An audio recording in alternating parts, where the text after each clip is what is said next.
ಕಾರಂತರ ಜನ್ಮದಿನೋತ್ಸವದಲ್ಲಿ ಬಹಳ ವಿಶೇಷವಾಗಿ ಒಂದು ಚೋದ್ಯವನ್ನು ನಾವು ಕಂಡೆವು. ಅವರ ಕಾರಂತರು ಉಪಯೋಗಿಸ್ತಾ ಇದ್ದಂತಹ ಇದು ಲೈಬ್ರರಿ, ಗ್ರಂಥಾಲಯ. ಈ ಗ್ರಂಥಾಲಯದಲ್ಲಿ ಇವತ್ತು ಬಹಳ ವಿಶೇಷವಾಗಿ ಗೆರಟೆ ಕಲಾಕೃತಿಗಳ ಒಂದು ಪ್ರದರ್ಶನವನ್ನು ಇಟ್ಟುಕೊಂಡಿದ್ದಾರೆ. ಕಾರಂತರು ಅನೇಕ ಕ್ಷೇತ್ರಗಳಲ್ಲಿ, ಯಕ್ಷಗಾನ ಆಗಿರ್ಬೋದು, ಸಾಹಿತ್ಯ ಕ್ಷೇತ್ರಗಳಲ್ಲಿ ದುಡಿದವರು. ಹಾಗಾಗಿ ಕಲಾ ಪ್ರಕಾರದ ಒಂದು ವಿಶೇಷವಾದಂಥ ಪ್ರದರ್ಶನವನ್ನು ಈ ಬಾರಿಯ ಜನ್ಮದಿನೋತ್ಸವದಲ್ಲಿ ಇಟ್ಟುಕೊಳ್ಳಲಾಗಿದೆ. ಪ್ರಭು ಗೆರಟೆ ಕಲಾಕೃತಿಗಳ ಪ್ರದರ್ಶನ. ಅಜೇರು ಪುಣಚ ಇವರು ಬಹಳ ಆಕರ್ಷಕವಾಗಿರುವಂತಹ ಗೆರಟೆಯಿಂದಲೇ ಎಲ್ಲವೂ ಕೂಡ ಮಾಡಿರುವಂತಹ ಕಲಾಕೃತಿಗಳನ್ನು ಇಲ್ಲಿ ಪ್ರದರ್ಶಿಸಿದ್ದಾರೆ. ಅದನ್ನು ನೋಡಬೇಕಾಗಿದೆ. ಬನ್ನಿ ಯಾವೆಲ್ಲ ಗೆರಟೆಗಳಿವೆ ಅಂತ.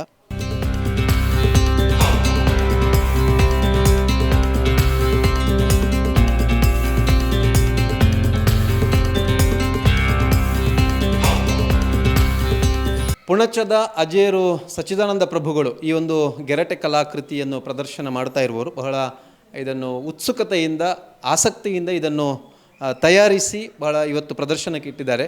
ಬಹುಶಃ ಒಳ್ಳೆಯ ಗೆರಟೆ ಕಲಾಕೃತಿಗಳು ನಾವು ನೋಡ್ಬೋದು. ಬಹಳ ಸುಂದರವಾದಂತಹ, ನಾವು ನೋಡಿದರೆ ಇದನ್ನು ಎಷ್ಟು ಫಿನಿಶಿಂಗ್ ಆಗಿದೆ ಅಂತ ಹೇಳಿದರೆ, ಇದು ಗೆರಟೆಯದ್ದೋ ಅಥವಾ ಬೇರೆ ಕಲಾಕೃತಿಯೋ ಅಂತ ನಾವು ಇದನ್ನು ವ್ಯತ್ಯಾಸವನ್ನು ಕಂಡುಕೊಳ್ಳಿಕ್ಕೆ ಬಹಳ ಕಷ್ಟ ಇದೆ. ಮೂರ್ತಿಗಳಿವೆ ನೋಡಿ, ಶಂಖ ಇದೆ. ಈ ಶಂಖವನ್ನು ಹಿಡಿದ್ರೆ ಗೊತ್ತಾಗಿದ್ದು ಗೆರಟೆಯದು ಅಂತ ಹೇಳಿದರೆ ಖಂಡಿತ ಇದನ್ನು ಯಾರು ಕೂಡ ನಂಬಲಿಕ್ಕಿಲ್ಲ. ಆ ರೀತಿಯಾದಂತಹ ನಾಜೂಕುತನದ ಕೆಲಸದಲ್ಲಿ ಇದನ್ನು ಮಾಡಿದ್ದಾರೆ. ಅದರ ಜೊತೆಗೆ ಬಾಹುಬಲಿಯ ವಿಶೇಷವಾದಂತಹ ಒಂದು ವಿಗ್ರಹವನ್ನು ಗೆರಟೆಯಲ್ಲಿ ಮಾಡಿರುವಂಥದ್ದು. ಬೇರೆ ಬೇರೆ ಗೆರಟೆಯ ಕಲಾಕೃತಿಗಳು, ಹೂವಿನ ಕಲಾಕೃತಿಗಳು, ಕಾಲುದೀಪ, ಬಹಳ ವಿಶೇಷವಾಗಿರುವಂಥ ಒಂದು ಕಾಲುದೀಪವನ್ನು ಕೂಡ ನೋಡ್ಬೋದು ನಾವು. ಹಾಗೆಯೇ ಇಲ್ಲಿ ನೋಡಿದರೆ ಅತ್ಯಂತ ಹೆಚ್ಚು ಕೆಲಸವನ್ನು ಕೊಟ್ಟಿರ್ಬೋದು ಇವರಿಗೆ. ಅವರೇ ಹೇಳುವಂತೆ ಸಾಧಾರಣ ಒಂದು 3 ತಿಂಗಳ ಕಾಲ ಇದನ್ನು ಕೆಲಸ ಮಾಡ್ತಾರೆ. ಇದರಲ್ಲಿ ಗಣಪತಿಯ ಒಂದು ವಿಗ್ರಹವನ್ನು, ಬರೀ ಗೆರಟೆಯಲ್ಲೇ ಮಾಡಿರುವಂತಹ ಗಣಪತಿಯ ವಿಗ್ರಹ ಬಹಳ ಸುಂದರವಾದಂತಹ ಒಂದು ಕಲಾಕೃತಿಯಾಗಿ ಇದು ಮೂಡಿ ಬಂದಿರುವಂಥದ್ದು. ಇದನ್ನು ಕೂಡ ನಾವು ದೂರದಿಂದ ವೀಕ್ಷಿಸಿದರೆ ಇದು ಗೆರಟೆಯಿಂದ ಮಾಡಿದ್ದು ಅಂತ ಖಂಡಿತವಾಗೂ ಒಪ್ಪಲಿಕ್ಕೆ ಸಾಧ್ಯ ಇಲ್ಲ. ಅಷ್ಟು ಚಂದವಾಗಿ ಮತ್ತು ನಾಜೂಕುತನದಿಂದ ಈ ಕೆಲಸ ನಡೆದಿರುವಂಥದ್ದು, ಗೆರಟೆಯಿಂದ ಆಗಿರುವಂಥದ್ದು.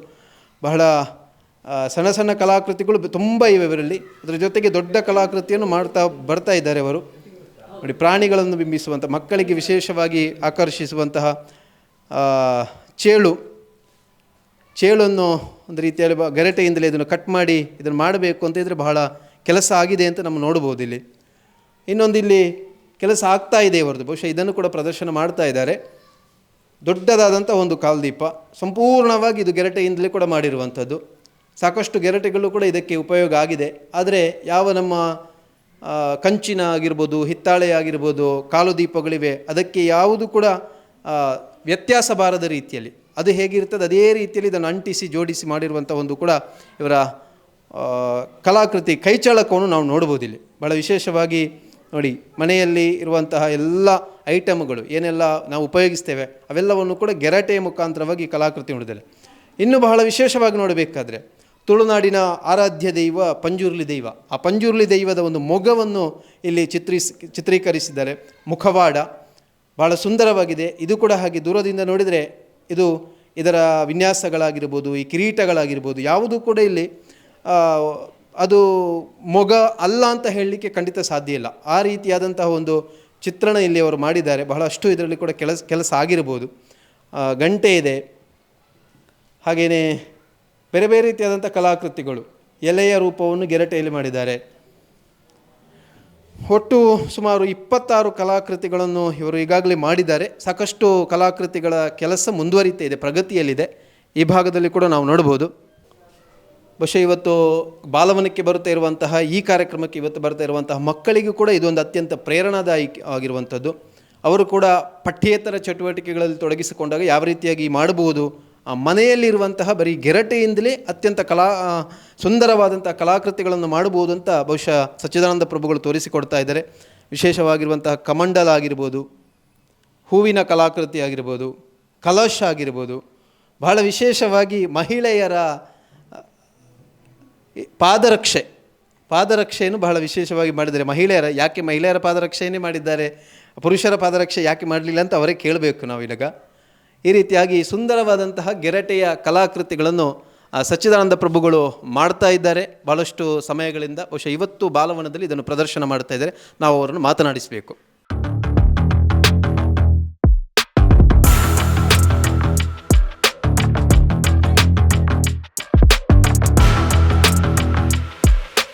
ಸಚ್ಚಿದಾನಂದ ಪ್ರಭುಗಳು ನಮ್ಮ ಜೊತೆಗೆ ಇದ್ದಾರೆ. ಇವರು ಯಕ್ಷಗಾನದ ಹಾಸ್ಯ ಕಲಾವಿದರು ಕೂಡ ಹೌದು. ಪುತ್ತೂರಿನಲ್ಲಿ ಮುದ್ರಣ ಸಂಸ್ಥೆಯನ್ನು ಕೂಡ ಒಂದನ್ನು ನಡೆಸಿಕೊಳ್ತಾ ಇದ್ದಾರೆ ಸಚ್ಚಿದಾನಂದ ಪ್ರಭುಗಳು. ಅದರ ಜೊತೆಗೆ ಬಿಡುವಿಲ್ಲದ ಸಮಯದಲ್ಲಿ ಈ ರೀತಿಯಾದಂಥ ಕಲಾಕೃತಿಗಳನ್ನು ಮಾಡ್ತಾ ಇದ್ದಾರೆ. ಬಹುಶಃ ನಾವೆಲ್ಲರೂ ಕೂಡ ಒತ್ತಡದಲ್ಲಿದ್ದೇವೆ, ಇವತ್ತು ಬ್ಯುಸಿಯಲ್ಲಿದ್ದೇವೆ, ಯಾವುದನ್ನು ಕೂಡ ಮಾಡಲಿಕ್ಕೆ ಸಾಧ್ಯ ಇಲ್ಲ. ಆದರೆ ಸಚ್ಚಿದಾನಂದ ಪ್ರಭುಗಳು ಈ ಒಂದು ಕೆಲಸವನ್ನು ಮಾಡ್ತಾ ಇದ್ದಾರೆ. ಯಾಕೆ ಮಾಡ್ತಾ ಇದ್ದಾರೆ ಮತ್ತು ಹೇಗೆ ಮಾಡ್ತಾ ಇದ್ದಾರೆ ಅವರ ಹತ್ರನೇ ಮಾತಾಡಿಸಬೇಕು. ನಮಸ್ತೆ ಸರ್. ಸರ್ ನಮಸ್ತೆ. ಮೊದಲಾಗಿ ಇಂತಹ ಒಂದು ಕಲಾಕೃತಿಯನ್ನು ತಾವು ಮಾಡ್ತಾ ಇದ್ದೀರಿ, ವಿಶೇಷವಾಗಿ ನಮ್ಮ ಕಡೆಯಿಂದ, ನಮ್ಮ ವೀಕ್ಷಕರ ಕಡೆಯಿಂದ ನಿಮಗೆ ಅಭಿನಂದನೆಯನ್ನು ಸಲ್ಲಿಸ್ತಾ ಇದ್ದೇವೆ. ಇವತ್ತು ಬಾಲವನದಲ್ಲಿ ಇದನ್ನು ಪ್ರದರ್ಶನ ಮಾಡ್ತಾ ಇದ್ದೀರಾ. ಸೊ ಏನು ಈ ಕಲಾಕೃತಿಗಳು ಯಾವ ರೀತಿಯಾಗಿ ಮಾಡ್ತಾ ಇದ್ದೀರಿ ಮತ್ತು ಎಷ್ಟು ಸಮಯಗಳನ್ನು ಮಾಡ್ತಾ ಇದ್ದೀರಿ ಸರ್? ಇದು ತುಂಬ ವರ್ಷದ ಹಿಂದೆ ನಾನು ಮಾಡ್ತಾ ಇದ್ದೆ. ಹಾಗಂತ ಉಪಕರಣಗಳು ನನಗೆ ಬೇಕಾದ್ದು ಸಿಗ್ತಿರ್ಲಿಲ್ಲ. ಅಂದರೆ ಹಳ್ಳಿಯಲ್ಲಿದ್ದ ಕಾರಣ ಗೊತ್ತಿರಲಿಲ್ಲ. ಕೇವಲ ಕತ್ತಿ ಇತ್ಯಾದಿ ನಮ್ಮ ಕೈಯಲ್ಲಿ ಇರುವಂತಹ ವಸ್ತುಗಳಿಂದ ಮಾಡ್ತಿದ್ದೆ. ಅದು ಸರಿಯಾಗಿ ಬರ್ತಿರ್ಲಿಲ್ಲ. ಹಾಗಂತ ಮತ್ತೆ ಈ ಮುಂದುವರಿತಾ ಹೋದಾಗೆ ಈ ಕೆಲವು ಉಪಕರಣಗಳೆಲ್ಲ ಪೇಟೆಯಲ್ಲಿ ಸಿಗ್ತದೆ, ಗರಗಸ ಇತ್ಯಾದಿಗಳೆಲ್ಲ, ಎಕ್ಸೋಬ್ಲೇಡ್ ಅಂತ ಹೇಳ್ತಾರೆ. ಅದೆಲ್ಲ ಸಿಕ್ಕಿದ ಕಾರಣ ಸ್ವಲ್ಪ ಸುಲಭ ಆಯಿತು ನನಗೆ. ಆಮೇಲೆ ಸ್ವಲ್ಪ ಆಸಕ್ತಿ ಜಾಸ್ತಿ ಆಯಿತು. ಹಾಗೆ ಇಂಥ ಒಂದು ಕೆಲವು ಸಣ್ಣ ಸಣ್ಣ ಕೆಲವು ಇದು ಮಾಡ್ತಾ ಇದ್ದೆ, ಈ ಹೂವಿನ ಕುಂಡಗಳನ್ನು. ಆ ಸಂದರ್ಭದಲ್ಲಿ ನನಗೆ ಒಬ್ಬರು ಗೆರಟೆ ಕೆಲಸ ಮಾಡುವವರ ಒಬ್ಬರ ಫೋನ್ ನಂಬರ್ ಕೊಟ್ಟರು. ಹಾಗೆ ಅವರಲ್ಲಿ ನಾನು ಮಾತುಕತೆ ಮಾಡಿರುವಾಗ ಅವರು ಹೇಳಿದರು, ನಾನು ಹೆಚ್ಚಾಗಿ ಮೂರ್ತಿಗಳನ್ನು ಮಾಡ್ತಾ ಇದ್ದೇನೆ ಅಂತೇಳಿ. ಆಗ ಪಕ್ಕ ನನ್ನ ಮನಸ್ಸಿಗೆ ಬಂತು, ಈ ಹೂವು ಗುಂಡಗಳು ಎಲ್ಲ ಬೇಕು. ಹಾಗಂತ ಅದು ನನ್ನ ಗೆರಟೆ ಕೆಲಸ ಮಾಡುವಾಗ ಕೆಲವು ಉಪಯೋಗ ಆಗಿ ತುಂಡು ಅಂಥದ್ದನ್ನೆಲ್ಲ ಇದಕ್ಕೆ ಉಪಯೋಗಿಸುವ. ಅದಕ್ಕಿಂತ ಹೆಚ್ಚು ಆಕರ್ಷಣೆ ಬರುವಂಥದ್ದು ಮತ್ತು ಯಾರು ಮಾಡದೇ ಇರುವಂಥದ್ದು ಈ ಮೂರ್ತಿಗಳು. ಹೌದು, ಹಾಗೆ ಮೂರ್ತಿಗಳನ್ನು ಮಾಡುವಂತೇಳಿ ಮನಸ್ಸು ಸ್ವಲ್ಪ ಹೆಚ್ಚು ಬಂತು. ಹಾಗೆ ಅದನ್ನು ಮಾಡ್ತಾ ಇದ್ದೇನೆ ನಾನು. ಹೌದು. ಮೊದಲು ನೀವು ಕಲಾಕೃತಿ ಇದನ್ನು ಮಾಡಲಿಕ್ಕೆ ಹೊರಡುವ ಮುನ್ನ ಬೇರೆ ಯಾವುದರ ರೀತಿಯ ಕಲಾಕೃತಿ ಮಾಡ್ತಿದ್ರೆ ಮತ್ತು ಯಾವ ಕ್ಷೇತ್ರದಲ್ಲಿ ಆಸಕ್ತಿ ಇತ್ತು? ನನಗೆ ಮುಖ್ಯವಾಗಿ ಯಕ್ಷಗಾನದ ವೇಷಗಳನ್ನು ನಾನು ಈ ಇರೋಳು ಅಂತ ಹೇಳ್ತೇವೆ ನಾವು ಹಳ್ಳಿ ಭಾಷೆಯಲ್ಲಿ, ಅದರ ಒಂದು ಇದರಿಂದ ಮಾಡ್ತಾ ಇದ್ದೆ. ಆದರೆ ಅದು ಅಷ್ಟು ಸರಿಯಾಗಿ ಬರ್ತಿರ್ಲಿಲ್ಲ. ಆದರೂ ಆ ಕಾಲದಲ್ಲಿ ಅದು ಜನರ ಒಂದು ಆಕರ್ಷಣೆಗೆ ಒಳಪಟ್ಟಿತ್ತು. ಮುಂದುವರಿಸಿ ಅಂತ ಹೇಳಿದರು. ಆಮೇಲೆ ನನಗೆ ಈ ಕೊರೋನಾ ಟೈಮಲ್ಲಿ ಎಲ್ಲ ಇದು ಯೂಟ್ಯೂಬ್ ಉಪಯೋಗಿಸುವಾಗ ಈ ಕೇರಳ ಸೈಡಿನ ಮಲಯಾಳಿಗಳು ಹೆಚ್ಚಾಗಿ ಗೆರಟೆಯ ಕಲಾಕೃತಿಗಳನ್ನು ಮಾಡುವುದನ್ನು ಗಮನಿಸಿದೆ ನಾನು. ಹಾಗೆ ಅದು ಅರ್ಥ ಆಗ್ತಿರಲಿಲ್ಲ. ಆದರೆ ಆ ದೃಶ್ಯವನ್ನು ಗಮನಿಸುವಾಗ ನನಗೆ ಭಾಸವಾಯಿತು, ಹೀಗೆ ಮಾಡಬಹುದು ಅಂತೇಳಿ. ಆದರೆ ಅದು ಯಾವ ರೀತಿ ಅಂಟಿಸುವುದು, ಯಾವುದರಿಂದ ಅಂಟಿಸುವುದು ಅಂತೇಳಿ ಗೊತ್ತಿರಲಿಲ್ಲ. ಹಾಗೆ ನಮ್ಮ ಈ ಫ್ಲೆಕ್ಸ್ ತಯಾರು ಮಾಡುವವರು ಇದ್ದಾರೆ, ಅವರು ತುಂಬ ಮಿತ್ರರಿದ್ದಾರೆ. ಅವರಲ್ಲಿ ಒಂದು ಸಲ ಹೀಗೆ ಹೇಳುವಾಗ ಅವರು ಹೇಳಿದರು, ಫ್ಲೆಕ್ಸ್ ಗಮ್ಮನ್ನು ಉಪಯೋಗಿಸಿ ನೋಡಿ ನೀವು ಅಂತೇಳಿ, ಬಹಳ ಜಾಗ್ರತೆ ಬೇಕು ಅಂತ ಹೇಳಿದರು. ಅದು ಉಪಯೋಗಿಸಿದ ಮೇಲೆ ಸ್ವಲ್ಪ ಸಮಾಧಾನ ಆಯಿತು. ಆ ನಂತರ ಅದರಿಂದಲೇ ಮಾಡ್ತಾ ಇದ್ದೇನೆ. ರಿಸಲ್ಟ್ ಒಳ್ಳೆ ಬಂತು. ಪಕ್ಕನೆ ಅಂಟುತ್ತದೆ, ನಾವು ಹೇಳಿದ ಹಾಗೆ ಅದು ನಿಲ್ತದೆ. ಆದ ಕಾರಣ ಅದೊಂದು ನನಗೆ ಸುಲಭ ಆಯಿತು. ಈಗ ಬಹುಶಃ ನೀವು ಆ ಮೂರ್ತಿಗಳನ್ನು ಮಾಡಬೇಕಾದ್ರೆ ಬಹಳ ಆಕರ್ಷಕವಾದಂಥ ಗಣಪತಿಯ ಮೂರ್ತಿ ಇದೆ, ಬಾಹುಬಲಿಯ ಮೂರ್ತಿ ಇದೆ, ದೀಪದ ಇದಿದೆ, ಮೊಗ ಇದೆ, ಪಂಜುರ್ಲಿಯ ಮೊಗ ಇದೆ. ಅದನ್ನೆಲ್ಲ ಮಾಡಬೇಕಾದ್ರೆ ನಿಮ್ಮ ಮನಸ್ಸಿನಲ್ಲಿ ಅದೊಂದು ಚಿತ್ರ ಬರಬೇಕು. ಅದನ್ನು ಮನನ ಮಾಡಿಕೊಂಡು ನೀವು ಮಾಡ್ತೀರಾ ಅಥವಾ ಒಂದು ಚಿತ್ರವನ್ನು ನೋಡಿಕೊಂಡು ಮಾಡ್ತೀರಾ? ಚಿತ್ರವನ್ನು ನೋಡಿ ಅಲ್ಲ, ಅದು ನಾನು ಒಂದು ಆಲೋಚನೆ ಮಾಡ್ತೇನೆ. ಇವತ್ತು ಇನ್ನೊಂದು ಗಣಪತಿಯ ಚಿತ್ರ ಇರಲಿ, ಅಥವಾ ಮುಗ, ಅಥವಾ ಬಾಹುಬಲಿ, ಅಯ್ಯಪ್ಪ ಸ್ವಾಮಿಯದ್ದು ಈಗ ಮಾಡ್ತಾ ಇದ್ದೇನೆ. ಇದೆಲ್ಲ ನನ್ನ ಮನಸ್ಸಿಗೆ ಬರ್ತದೆ. ಹೀಗೆ ಹೋಗ್ತಾ ಇದ್ದಾಗ ಅಥವಾ ಏನಾದರೂ ಸುಮ್ಮನೆ ಇದ್ದಾಗ ಇಂಥದ್ದೊಂದು ಮಾಡಬೇಕು ಅಂತೇಳಿ ಆ ಸಂದರ್ಭ ಅದಕ್ಕೆ ತೊಡಗಿಕೊಳ್ತೇನೆ. ತೊಡಗುವುದು ಹೇಗೆ ಅಂತ ಹೇಳಿದರೆ, ಹಗಲು ರಾತ್ರಿ ಅದನ್ನೇ ಯೋಚನೆ ಮಾಡೋದು. ಮನಸ್ಸಿನಲ್ಲಿ ಅದು ಗಟ್ಟಿ ಆದ ಮೇಲೆ ತರಿಸಬೇಕು.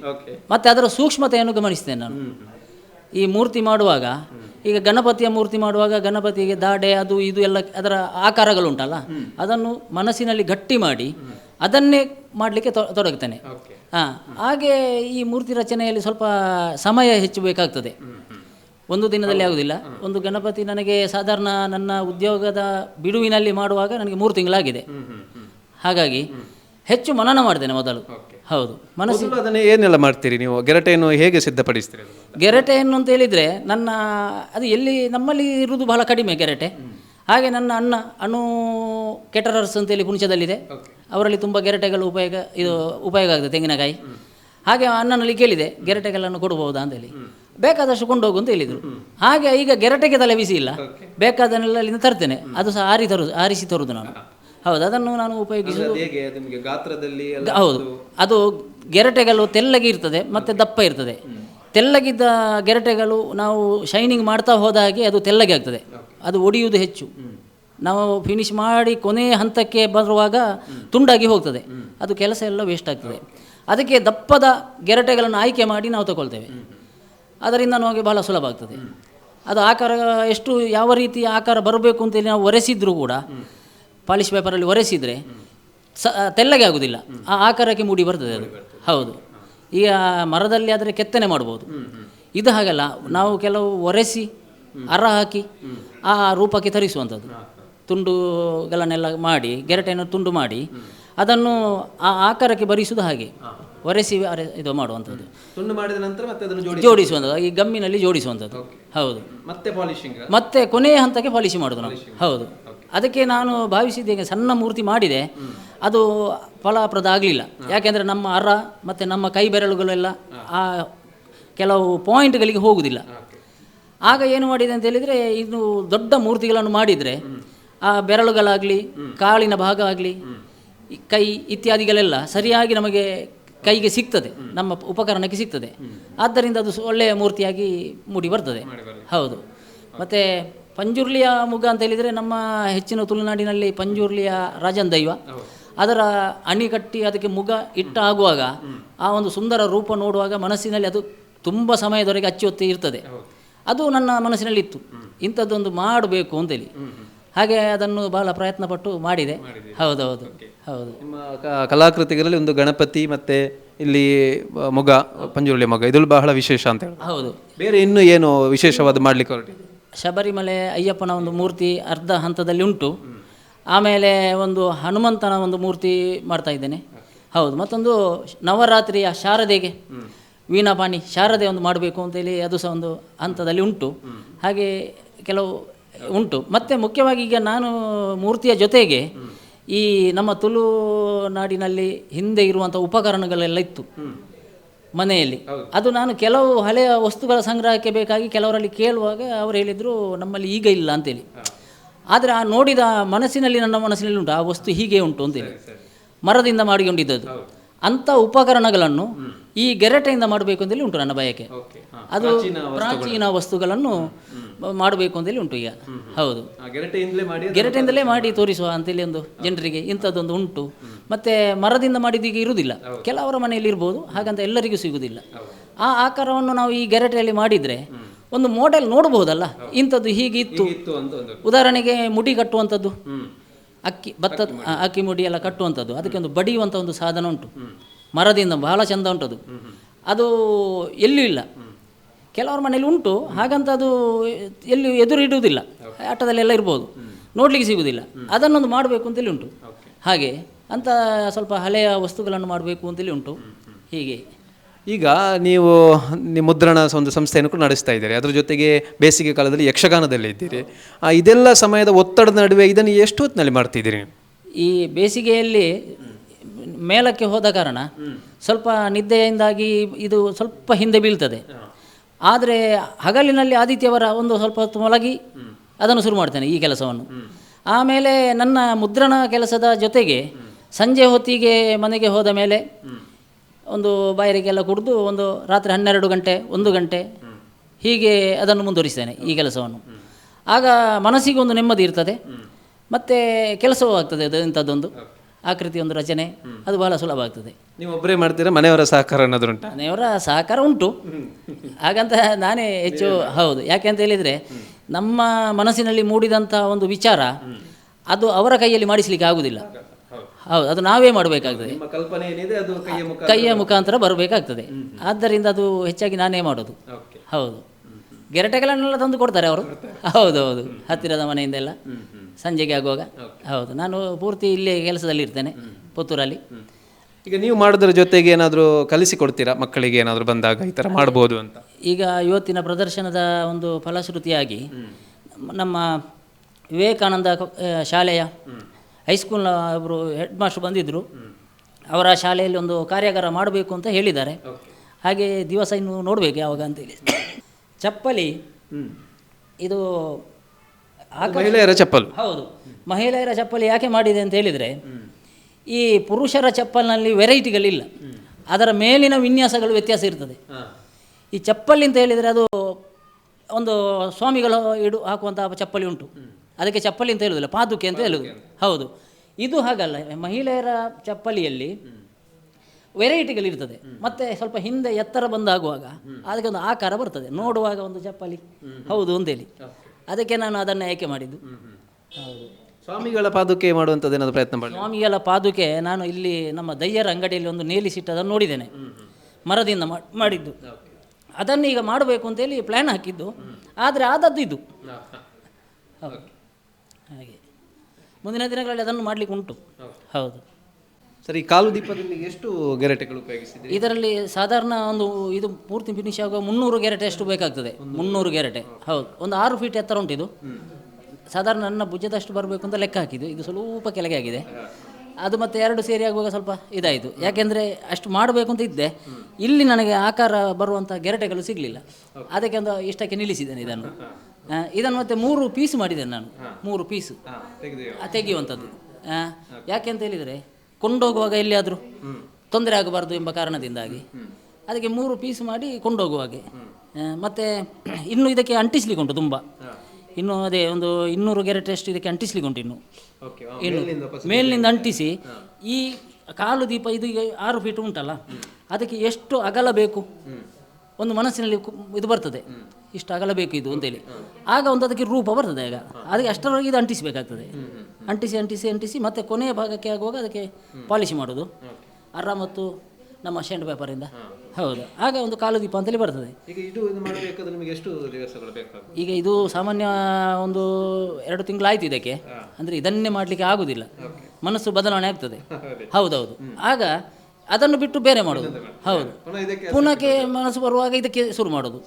ಶುರು ಮಾಡಿದ ಮೇಲೆ ಒಂದು ಹಂತಕ್ಕೆ ನಿಲ್ಲಿಸ್ತೇನೆ ನಾನು, ಅರ್ಧ ಮಾಡೋದಲ್ಲ, ಒಂದು ಹಂತಕ್ಕೆ ನಿಲ್ಲಿಸೋದು. ಇನ್ನು ಇದನ್ನು ಸ್ವಲ್ಪ ಅಗಲ ಮಾಡಲಿಕ್ಕೆ ಉಂಟು. ಅಗಲ ಮಾಡಿ ಅದರ ಮೇಲೆ ಅದಕ್ಕೆ ಬತ್ತಿ ಇಡುವಂಥ ಒಂದು ಭಾಗವನ್ನು ಮಾಡಲಿಕ್ಕೆ ಉಂಟು.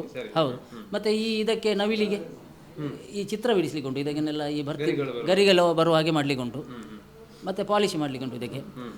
ಹಾಗೆ ಮತ್ತು ಕೆಳಗಿನ ಈ ನೆಲಕ್ಕೆ ನಿಲ್ಲುವಂಥ ಪಾದ ಉಂಟಲ್ಲ, ಅದು ಇನ್ನೂ ಸ್ವಲ್ಪ ಅಗಲ ಆಗಲಿಕ್ಕೆ ಉಂಟು. ಅದು ಮಾಡಲಿಕ್ಕೆ ಆಗಲಿಲ್ಲ ಈಗ, ಇನ್ನು ಮುಂದಿನ ದಿನಗಳಲ್ಲಿ ಅದನ್ನು ಮಾಡಲಿಕ್ಕೆ ಉಂಟು. ಆಧಾರವಾಗಿ ಗೆರಟೆಯಲ್ಲೇ ನಿಲ್ತದೆ. ಮತ್ತು ಈ ಥ್ರೆಡ್ ಭಾಗವನ್ನು ನಾನು PVC ಇದರಿಂದ ಮಾಡಿದ್ದೇನೆ. PVCಯಲ್ಲಿ ಆ ಥ್ರೆಡ್ ಭಾಗ ಸಿಗ್ತದೆ, ಅದನ್ನು ಜೋಡಿಸಿದ್ದೇನೆ. ಮತ್ತೆಲ್ಲ ಗೆರಟೆ ನಿಲ್ತದೆ ಅಂಟಿಸಿ ಆಗುವಾಗ. ಅದು ಇನ್ನೂ ಅಂಟಿಸಿ ಆಗುವಾಗ ಅದಕ್ಕೆ ಇದು ಸಿಗ್ತದೆ, ಆಧಾರ ಸಿಗ್ತದೆ. ಹೌದು, ಈಗ ಸ್ವಲ್ಪ ಅಲ್ಗಾಡ್ತದೆ, ಆದ ಕಾರಣ ಇದು ದಪ್ಪ ಬಂದಾಗ ಅದು ಒಂದು ಹೌದು, ಈ 6 ಫೀಟಿನ ಇದಕ್ಕೆ ಒಂದು ಎಷ್ಟು ಅಗಲ ಬರಬೇಕು ಅಂತ ಹೇಳುವಂಥದ್ದನ್ನು ಅಂಟಿಸಿ ದಪ್ಪ ಮಾಡೋದು. ಆಗ ಅದಕ್ಕೆ ಒಂದು ಆಧಾರ ಗಟ್ಟಿಯಾಗಿ ಬರ್ತದೆ, ಅದು ತನ್ನಷ್ಟಕ್ಕೆ ನಿಲ್ತದೆ. ಅದು ಇದು ಈಗ 3 ಭಾಗ ಮಾಡಿದ್ದೇನೆ ಇದನ್ನು, ಅದು ಸುಲಭ ಆಗ್ತದೆ ಕೊಂಡೋಗ್ಲಿಕ್ಕೆ. ಹೌದು, PVC ಪೈಪಿನ ಅದು ಥ್ರೆಡ್, ಅದಕ್ಕೆ ಅಂತ ಒಂದು ಹೆಸರುಂಟು. ಇದನ್ನು ಇಲ್ಲಿ ಇಟ್ಟಿದ್ದೇನೆ, ಥ್ರೆಡ್ ಇದನ್ನು ಇಲ್ಲಿ ಜಾಯಿಂಟ್ ಮಾಡಿ, ಹಾಗೆ ಇದು ಭಾಳ ಸುಲಭ ಆಗ್ತದೆ. ಮತ್ತು ಯಕ್ಷಗಾನಕ್ಕೆ ಹೋಗುವಾಗ ನಮಗೆ ನಿದ್ದೆ ಸ್ವಲ್ಪ ಉಪದ್ರ ಮಾಡ್ತದೆ. ನಿದ್ದೆ ಬರುವಾಗ ನಮಗೆ ಆಸಕ್ತಿ ಸ್ವಲ್ಪ ಕಮ್ಮಿ ಆಗ್ತದೆ ಇದನ್ನು ಮಾಡುವಾಗ. ಮುಖ್ಯವಾಗಿ ಇದನ್ನು ಈ ಗೆರಟೆಗಳನ್ನು ಕಟ್ಟು ಮಾಡೋದು, ಕಟ್ಟು ಮಾಡಲಿಕ್ಕೆ ತುಂಬ ಹೊತ್ತು ಬೇಕಾಗ್ತದೆ. ಖಾಲಿ ಬೇಕಾದ ಆಕಾರಕ್ಕೆ ಕಟ್ ಮಾಡಬೇಕು. ಹೌದು, ಒಂದು 2 ಇಂಚಿನದಾದರೆ ಅಂಥದ್ದೊಂದು ತುಂಬ ಒಂದು 200-300 ಪೀಸುಗಳಾಗಬೇಕು 2 ಇಂಚಿಂದು. ಕೆಲವು ಭಾಗ ನಮಗೆ 1 ಇಂಚಿನದ್ದು ಬೇಕಾಗ್ತದೆ. ಅದು ಅಂದಾಜಿಗೆ, ಇಂಚಂದರೆ ಇಂಚಲ್ಲ, ಒಂದು ಅಂದಾಜಿಗೆ ಒಂದು 2 ಇಂಚು 1 ಇಂಚಿನದ್ದು ಅಂಥ ಭಾಗ ತುಂಡುಗಳು ತುಂಬ ಬೇಕಾಗ್ತದೆ ಅಂಟಿಸಲಿಕ್ಕೆ. ಅದರ ಜೊತೆಗೆ ಅದರ ಹುಡಿ ಸಿಗ್ತದೆ ಕಟ್ ಮಾಡುವಾಗ. ಆ ಹುಡಿಯನ್ನು ಗಾಲಿಸಿ ಕಸವನ್ನು ತೆಗೆದು ಈ ಗಮ್ ಹಾಕಿ ಅಂಟಿಸುವ ಭಾಗಕ್ಕೆ ಆ ಹುಡಿಯನ್ನು ಹಾಕಿ ಗಮ್ ಹಾಕೋದು. ಆಗ ಹೌದು, ಆಗ ವೆಲ್ಡ್ ಆಗ್ತದೆ. ಅದು 2 ಗೆರಟೆಯ ತುಂಡುಗಳು ಜಾಯಿಂಟ್ ಮಾಡುವಾಗ ಆ ಜಾಯಿಂಟ್ ಭಾಗದಲ್ಲಿ ಹುಡಿಯನ್ನು ಹಾಕಿ ಗಮ್ ಹಾಕೋದು, ಫ್ಲೆಕ್ಸ್ ಗಮ್. ಆಗ ಅದು ತನ್ನಷ್ಟಕ್ಕೆ ಅದರಲ್ಲಿ ಗಟ್ಟಿ ಆಗ್ತದೆ, ಮತ್ತೆ ಗೊತ್ತಾಗುವುದಿಲ್ಲ ಒರೆಸುವಾಗ. ಏನು ಬಿಸಾಡುವುದಿಲ್ಲ, ಅದರಲ್ಲಿ ಎಲ್ಲೋ ಉಪಯೋಗ ಉಂಟು. ಒಂದು ತುಂಡು ಬಿಸಾಡಲಿಕ್ಕೆ ಇಲ್ಲ ಇದರಲ್ಲಿ. ಹೌದೌದು, ತಾಳ್ಮೆ ಬೇಕು. ಅದೇ 2 ಗಂಟೆ ಎಲ್ಲ ಆಗ್ತದೆ. ಸ್ನಾನ ಮಾಡುವುದೇ ಮತ್ತೆ ಚಾ ಆಗಬೇಕು, ಇಲ್ಲದ್ರೆ ಆಗುದಿಲ್ಲ, ಹೋಗಲಿಕ್ಕೆ ಏಳಲಿಕ್ಕೆ ಮನಸ್ಸು ಬರೋದಿಲ್ಲ ಅಂತ ಒಂದು. ಯಕ್ಷಗಾನದಲ್ಲಿ ಯಾವೆಲ್ಲ ಮೇಳಗಳಲ್ಲಿ? ನಾನು ಸುರತ್ಕಲ್ಲು, ಆರಂಭದಲ್ಲಿ ಸುರತ್ಕಲ್ಲು, ಮತ್ತು ಚೀರುಂಬ ಭಗವತಿ ಮೇಳದಲ್ಲಿ, ಆಮೇಲೆ ಇರುವೈಲು ಮೇಳದಲ್ಲಿ, ಆಮೇಲೆ ಇದು ನಮ್ಮ ದೇಂತಡ್ಕ ಮೇಳ, ಮತ್ತು ಸದಾಶಿವ ಮಹಾಗಣಪತಿ ಮೇಳದಲ್ಲಿ, ಮೂಲ್ಕಿ, ಆಮೇಲೆ ಮಂಗಲದೇವಿ, ಆಮೇಲೆ ಒಮ್ಮೆ ಎಡೆಯಲ್ಲಿ ಕುಂಬಳೆ ಮೇಳ ಅಂತೇಳಿ ಇತ್ತು, ಅದಕ್ಕೆ ಸಹ ಹೋಗ್ತಾ ಇದ್ದೆ. ಎಲ್ಲ ಹಾಸ್ಯ ಕಲಾವಿದನೆ ನಾನು. ನಯನಕುಮಾರ ಶಿಷ್ಯ, ಹಾಸ್ಯರತ್ನ, ಧರ್ಮಸ್ಥಳ ಮೇಳದಲ್ಲಿ ಪ್ರಖ್ಯಾತರಾದವರು, ಅವರ ಶಿಷ್ಯ. ಹಾಗೆ ಅವರು ಪೌರಾಣಿಕ ಪ್ರಸಂಗಗಳ ಬಗ್ಗೆ ತುಂಬ ಮಾಹಿತಿಯನ್ನು, ಹಾಸ್ಯದ ಬಗ್ಗೆ ತುಂಬ ಮಾಹಿತಿಯನ್ನು ಕೊಟ್ಟಿದ್ದಾರೆ. ನನ್ನೊಟ್ಟಿಗೆ ರವಿಶಂಕರ್ ಒಲಕುಂಜ ಅಂತೇಳಿ ಒಬ್ಬರು ಇದ್ದರು, ಅವರು ನಾವಿಬ್ಬರು ಒಟ್ಟಿಗೆ ಅವರ ಶಿಷ್ಯರಾಗಿದ್ದವರು. ಅವರು ಕಟೀಲ್ ಮೇಳದಲ್ಲಿದ್ದಾರೆ, ನಾನು ಹೀಗೆ ಬೇರೆ ಬೇರೆ ಮೇಳದಲ್ಲಿದ್ದೆ. ಕಳೆದ ವರ್ಷ ಬೆಂಕಿನಾಥೇಶ್ವರ ಮೇಳದಲ್ಲಿ ಪೂರ್ಣಾವಧಿ ಕೆಲಸ ಮಾಡಿದ್ದೇನೆ. ಈ ವರ್ಷ ಹೊಸ ಮೇಳ ಕುಕ್ಕೆ ಸುಬ್ರಹ್ಮಣ್ಯೇಶ್ವರ ಮೇಳ, ಹೌದು, ಅದರಲ್ಲಿ ಬರಲಿಕ್ಕೆ ಹೇಳಿದ್ದಾರೆ. ಹಾಗೆ ಈಗ ಈ ವರ್ಷ ಅದರಲ್ಲಿ ಹೌದು, ಪ್ರಧಾನ ಅಂತಲ್ಲ ಅಂತ ಹಾಸ್ಯಕ್ಕೆ, ಹೌದು. ಹಾಗೆ ಪೌರಾಣಿಕ ಪ್ರಸಂಗಗಳು ಇತರ ಸಂಘ ಸಂಸ್ಥೆಗಳು ಕರೀತಾರೆ. ಆಮೇಲೆ ಹವ್ಯಾಸಿ ಕಲಾವಿದನಾಗಿ ಹೋಗ್ತೇನೆ. ಮತ್ತು ತಾಳಮದ್ದಲೆ ಕೂಟವೂ ಇದೆ ಮಳೆಗಾಲದಲ್ಲಿ. ಆ ಎಲ್ಲದರ ಜೊತೆಗೆ ಇದನ್ನೊಂದು ಮನಸ್ಸಿಗೆ ನೆಮ್ಮದಿಗೆ ಇದೊಂದು ಮಾಡೋದು. ಹೌದು. ತಾವು ಯಕ್ಷಗಾನದಲ್ಲಿ ಇದ್ದೀರಿ. ಇಲ್ಲಿ ಗಣಪತಿಯ ಮೂರ್ತಿಯನ್ನು ಕಂಡೆ, ಬಾಹುಬಲಿಯ ಮೂರ್ತಿಯನ್ನು ಕಂಡೆ, ಪಂಜುರ್ಲಿಯ ಮಗುವನ್ನು ಕಂಡೆ. ನೀವು ಯಕ್ಷಗಾನದಲ್ಲಿ ಇದ್ದುಕೊಂಡು ಯಕ್ಷಗಾನದ ಒಂದು ಕಲಾಕೃತಿ ಯಾಕೆ ಇಲ್ಲಿ ಬರಲಿಲ್ಲ? ಹೌದು, ಯಕ್ಷಗಾನದ ಒಂದು ಮೂರ್ತಿಯನ್ನು ಮಾಡಬೇಕು ಅಂತೇಳಿ ಉಂಟು. ಅದು ಸಾಧಾರಣ ಅದಕ್ಕೆ ಗೆರಟೆಗಳು ಈಗ ನನ್ನಲ್ಲಿ ಸ್ವಲ್ಪ ಕಮ್ಮಿ ಉಂಟು. ಜೊತೆ ಪ್ರಯತ್ನ ಉಂಟು, ಮನಸ್ಸಿನ ಇದರಲ್ಲಿ ಉಂಟು. ಅದು ಈ ವೇಷ ಹೀಗೆ ಮಾಡಬೇಕು, ಅದು 2 ಮೂರ್ತಿ ಮಾಡಬೇಕು ಅಂತೇಳಿ ಉಂಟು. ಒಂದು ರಾಜವೇಷ, ಕಿರೀಟ ವೇಷ, ಮತ್ತೊಂದು ನಮ್ಮ ಬಣ್ಣದ ಮಾಲಿಂಗರ ಅವರೊಟ್ಟಿಗೆ ನಾನು 1-2 ವೇಷ ಮಾಡಿದ್ದೇನೆ. ಅವಳು ಅದ್ಭುತ ಕಲಾವಿದರು. ಅವರದೊಂದು ಸುಳ್ಯದಲ್ಲಿ ಒಂದು ಮೂರ್ತಿ ಸ್ಥಾಪನೆ ಮಾಡಿದ್ದಾರೆ. ಆ ಮೂರ್ತಿಯನ್ನು ನೋಡಿದೆ ನಾನು. ಹಾಗೆ ನನ್ನ ಮಟ್ಟಿನಲ್ಲಿ 1-1.5 ಫೀಟಿನ ಎತ್ತರದ ಒಂದು ಬಣ್ಣದ ವೇಷದ ಒಂದು ಕಲಾಕೃತಿ ಮಾಡಬೇಕು ಅಂತೇಳಿ ಬಯಕೆ ಉಂಟು. ಅದು ಮುಂದಿನ ದಿನದಲ್ಲಿ ಮಾಡ್ತೇನೆ ಮಾತ್ರ. ಹೌದೌದು, ಹೌದು. ಓಕೆ, ಸಾಕಷ್ಟು ನಿಮ್ಮೊಂದು ಕೈಚಳಕದ ಮುಖಾಂತರವಾಗಿ ಇಂಥದ್ದೊಂದು ಕಲಾಕೃತಿಗಳು ಮಾಡ್ತಾ ಇದ್ದೀರಾ. ಇನ್ನೂ ಕೂಡ ಆಸೆ ಇಟ್ಕೊಂಡಿದ್ದೀರಾ ಎಷ್ಟೋ ಕಲಾಕೃತಿ ಮಾಡಬೇಕು ಅಂತ. ಒಂದಷ್ಟು ಮಕ್ಕಳಿಗೆ ಕೂಡ ಪ್ರೇರಣೆ ಕೊಡೋ ರೀತಿಯಲ್ಲಿ ಇದನ್ನು ಮಾಡ್ತಾ ಇದ್ದೀರಾ. ನೀವು ಮಾಡಿಕೊಂಡು ನೀವೇ ರಂಜಿಸಬೇಕು ಅಂತಲ್ಲ, ಇದನ್ನು ಮಕ್ಕಳು ಕೂಡ ಹೇಗೆ ಮಾಡ್ಬೋದು ಸಾಮಾನ್ಯವಾಗಿ ಅಂತ ಪ್ರೇರಣೆ ಕೊಡ್ತಾ ಇದ್ದೀರಾ. ಬಹುಶಃ ಈ ಒಂದು ಕಾರ್ಯದಲ್ಲಿ ಮತ್ತು ನಿಮ್ಮ ಯಕ್ಷಗಾನ ರಂಗದಲ್ಲೂ ಕೂಡ ಇನ್ನಷ್ಟು ಸಾಧನೆ ಮಾಡುವಂತಹ ಅವಕಾಶ ದೇವರಿಂದ ನಿಮಗೆ ಸಿಗಲಿ ಅಂತ ನಮ್ಮ ವೀಕ್ಷಕರ ಕಡೆಯಿಂದಲೂ ತಮಗೆ ಆಶಯ. ಶುಭಾಶಯಗಳು ಸರ್, ಅಭಿನಂದನೆಗಳು.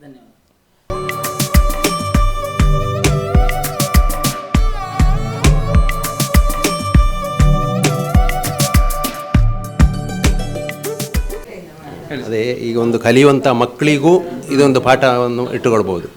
ಅವರ ಆಲೋಚನೆ ಅದ್ಭುತ. ಬಿಸಾಡುವಂಥ ಗೆರಟೆ ಅಲ್ವಾ, ಅದರಿಂದ ಮಾಡಿದ್ದಾರೆ. ಮತ್ತು ನೋಡಿ ಅದರಲ್ಲಿ ತುಂಬ ಐಡಿಯಾಗಳುಂಟು.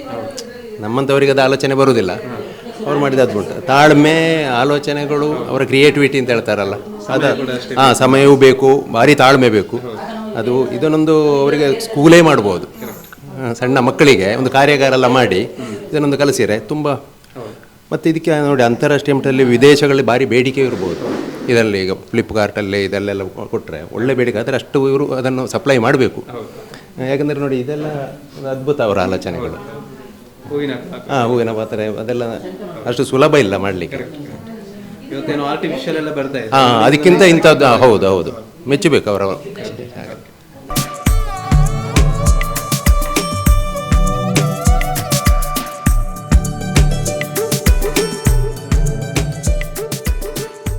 ಇದು ಶಿವರಾಮ ಕಾರಂತರ 124ನೇ ಜನ್ಮದಿನೋತ್ಸವದ ಈ ಬಾರಿಯ ವಿಶೇಷ. ನಾನಾಗಲೇ ಹೇಳಿದ ರೀತಿಯಲ್ಲಿ ಬಾಲವನದಲ್ಲಿ ನಾವು ಕಂಡಿರುವಂತಹ ಚೋದ್ಯ, ಅನೇಕ ಗೆರಟೆ ಕಲಾಕೃತಿಗಳ ಪ್ರದರ್ಶನ ಇವತ್ತು ಇಲ್ಲಿ ನಡೆದಿದೆ. ಸಚ್ಚಿದಾನಂದ ಪ್ರಭುಗಳು ಬಹಳ ವಿಶೇಷವಾಗಿ ಆಸಕ್ತಿಯಿಂದ ಇದನ್ನು ನಡೆಸ್ತಾ ಇದ್ದಾರೆ. ಬಹಳಷ್ಟು ಇನ್ನಷ್ಟು ಕೂಡ ಒಂದಷ್ಟು ಮಕ್ಕಳಿಗೆ ಇದು ಪ್ರೇರಣಾದಾಯಕವಾಗಲಿ. ನೈಸರ್ಗಿಕವಾಗಿ ಸಿಗುವಂತಹ ಅನೇಕ ಕರಕುಶಲ ವಸ್ತುಗಳಿವೆ, ಅದರಿಂದ ಕಲಾಕೃತಿಗಳನ್ನು ಮಾಡುವಂತಹ ಒಂದು ನೈಪುಣ್ಯತೆಯನ್ನು ನಮ್ಮ ಮಕ್ಕಳು ಕೂಡ ಬೆಳೆಸಿಕೊಳ್ಳುವಂತಾಗಲಿ ಎನ್ನುವಂಥ ವಿಶೇಷ ಆಶಯ ಸಚ್ಚಿದಾನಂದ ಪ್ರಭುಗಳು ಕೂಡ. ಬಹುಶಃ ಇವತ್ತಿನ ಅನೇಕ ನಮ್ಮ ಈ ಪ್ರದರ್ಶನದಲ್ಲಿ ಕೂಡ ಇಲ್ಲಿಗೆ ಭೇಟಿ ಕೊಟ್ಟವರು ಕೂಡ ಎಲ್ಲರೂ ಕೂಡ ಬಹಳ ಮೆಚ್ಚುಗೆಯನ್ನು ಕೂಡ ಸೂಚಿಸಿರುವಂಥದ್ದು. ಇದು ಈ ಹೊತ್ತಿನ ವಿಶೇಷ. ಲತೇಶ್ ಜೊತೆಗೆ ಉಮೇಶ್ ಪಿತಡ್ಕ, ಸುದ್ದಿ ನ್ಯೂಸ್ ಪುತ್ತೂರು. ಸುದ್ದಿ ಚಾನಲ್, ಕ್ಷಣ ಕ್ಷಣದ ಸುದ್ದಿಗಾಗಿ. ಅತ್ತೆ, ಇದು ನನ್ನ ಬರ್ಡೇ ಗಿಫ್ಟ್. ಇದೆಲ್ಲ ಜೀವನದಲ್ಲಿ ನನಗೋಸ್ಕರ ತಗೊಂಡ್ಬಂದಿದ್ದಾರೆ. ನಿನ್ ಮೇಲೆ ತುಂಬಾ ಚೆನ್ನಾಗಿ ಕಾಣುತ್ತೆ. ಇದು ತುಂಬಾ ಚೆನ್ನಾಗಿದೆ ಅಲ್ವಾ? ತುಂಬಾ ಚೆನ್ನಾಗಿದೆ.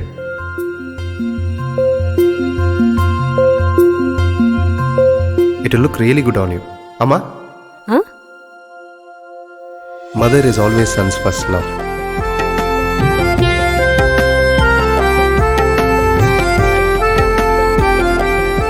ಪ್ರತಿ ಪೀಳಿಗೆಯ ಪ್ರೀತಿಯ ಮಳಿಗೆ. GL ಆಚಾರ್ಯ ಜುವೆಲ್ಲರ್ಸ್.